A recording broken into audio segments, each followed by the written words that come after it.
وفي الوقت اللي الكهنة كانوا بيستعدوا علشان ينصبوا ولي العهد ابن الملك ملك على مصر، كان قادة الجيش بيستعدوا علشان يمنعوا التنصيب ده بأي شكل. ما هو مش طبيعي في الظروف اللي بتمر بيها البلد دلوقتي ينصبوا طفل صغير ملك على مصر. وفجأة أبواب قاعة العرش بتتفتح والصمت بيعم المكان.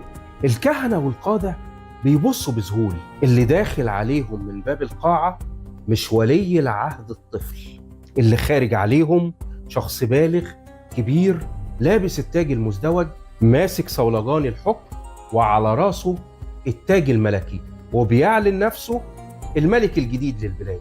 كل اللي في القاعة استعجبوا وعايزين يعرفوا مين هو الملك الجديد، وبيكشف لهم الملك الجديد عن وشه علشان كلهم يتفاجئوا إن الملك الجديد هو الملكة نفرتيتي.